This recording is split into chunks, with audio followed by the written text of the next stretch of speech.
মুসলমান ইমানদারের দল, আল্লাহ রাব্বুল আলামিন সূরা হুদের 114 নম্বর আয়াতে এই নামাজ সম্পর্কে আমার আল্লাহ বলেন, আর যারা নামাজ প্রতিষ্ঠা রাখে, আকিমিস সালাতা তারফাইন নাহারি, আর নামাজ প্রতিষ্ঠা রাখো, আমার আল্লাহর বান্দাদেরকে বলেন, ও আমার দুনিয়ার বান্দার দলেরা, তোমরা নামাজ প্রতিষ্ঠা রাখো দিনের দু প্রান্তে, সকাল এবং সন্ধ্যায়। জোরে বলেন না সুবহানাল্লাহ।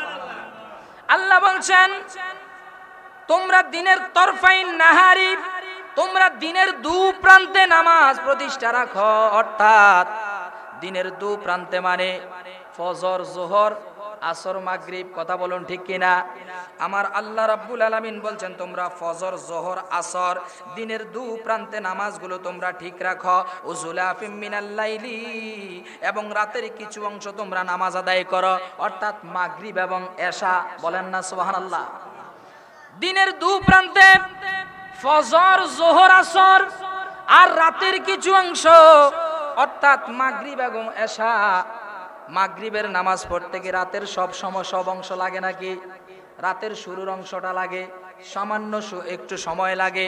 আবার এশার নামাজ পড়তে সারা রাত দরকার হয় না, রাতের কিছু একটা অংশ সময় এশার নামাজ পড়বে। অতএব আমার আল্লাহ বলছেন রাতের কিছু অংশ তোমরা নামাজ আদায় করো, এবং দিনের শুরু থেকে সন্ধ্যা পর্যন্ত দিনের দু প্রান্তে তোমরা নামাজ আদায় করো, নামাজ প্রতিষ্ঠা রাখো। তার মানে ফজর, যোহর, আসর, মাগরিব, এশা, এই 5 ওয়াক্ত নামাজ আমার আল্লাহর এই কোরআনের আয়াত দ্বারা প্রতিষ্ঠিত। বলেন সুবহানাল্লাহ। অতএব আমার আল্লাহ কোরআনে বলে দিয়েছেন নামাজ কায়েম করার কথা। শুধু আমি নিজে পড়বো এটা বলেন নাই, আমি নামাজ কায়েমের মধ্যে আমি নিজে পড়বো, আমার পরিবারকে পড়াবো, সন্তান আদিকে পড়াবো, এবং আমার কাছে যারা আছে আমি যাদেরকে দেখি তাদেরকে নামাজ পড়ার জন্য বলবো, নামাজ পড়ার জন্য তাদেরকে উদ্বুদ্ধ করব। এইভাবে যখন আমি বলতে বলতে সমাজের প্রত্যেকটা মানুষ যখন নামাজ পড়তেই থাকবে, ওইটাকে বলে প্রতিষ্ঠা করা। কিন্তু আমি বললাম কেউ পড়লো না, এটার নাম প্রতিষ্ঠা নয়। কথা বলুন ঠিক কিনা? আমি এমন ভাবে বলতে হবে যেন আমি সহ গোটা পরিবার, পরিজন, সমাজ সবাই যেন আমার আল্লাহর ভয়ে নামাজ যেন পড়তে থাকে। এইভাবে এটাকে বলে প্রতিষ্ঠা করা। অতএব আমার আল্লাহর হুকুম নামাজ প্রতিষ্ঠা করো। এখন আমাদের প্রত্যেকের এই নামাজ প্রতিষ্ঠা করার দরকার আছে না নাই? আরো জোরে বলেন। আমাদের প্রত্যেককে নামাজ প্রতিষ্ঠা করতে হবে। আমি বলার প্রয়োজন বলে গেলাম, কিন্তু এটা বাস্তবায়ন করতে হবে। আমরা প্রত্যেকেই, কথা কোন ঠিক কিনা, বাস্তবায়ন করতে হবে প্রত্যেকেই। শুধু আমার জন্য নামাজ ফরজ নয়, শুধু আমার জন্য নামাজ ফরজ নয়, শুধু আপনি যে আসছেন আপনার জন্য নয়, সমাজের প্রত্যেকটি ইমানদার মুসলমানের উপর নামাজ যিনি ফরজ করেছেন তিনি কে?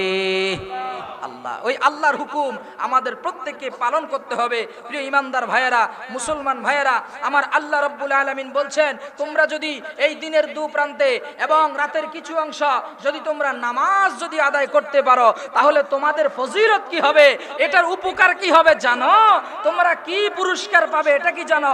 আমার আল্লাহ বলে দিচ্ছেন তোমরা যদি দিনের দু প্রান্তে এবং রাতের কিছু অংশ অর্থাৎ 5 ওয়াক্ত নামাজ যদি তোমরা সঠিকভাবে আদায় করতে পারো, আমি আল্লাহর পক্ষ থেকে তোমাদের জন্য পুরস্কার হলো ইন্নাল হাসানাতি ইউযহিবনাস সাইয়্যাত। জবান ছেড়ে দিয়ে বলেন না আল্লাহু আকবার।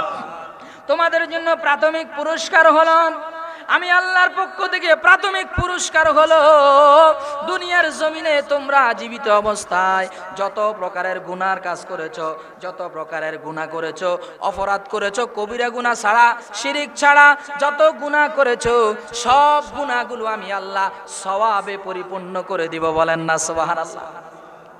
গুনাহগুলো কি করবেন? সওয়াব বানায়া দিবেন। গুনাহগুলো পরিবর্তন করে এগুলো সওয়াব বানিয়ে দিবেন। ওই গুনাহকে ফেলে দিবেন না, এই গুনাহকে কি করবেন না, ফেলে দিবে না। যদি আমরা তওবা করে আমার আল্লাহর দিকে ফিরে আসি, 5 ওয়াক্ত নামাজ যদি আমরা পরিপূর্ণভাবে আদায় করি, আমার আল্লাহর ওয়ার্ডার ইন্নাল হাসানাতি ইউযহিবনাস সাইয়্যাত, তোমার সমস্ত অপরাধগুলো পরিবর্তন করে সেগুলোকে পূর্ণ করে দেওয়া হয়। বলেন না সুবহানাল্লাহ।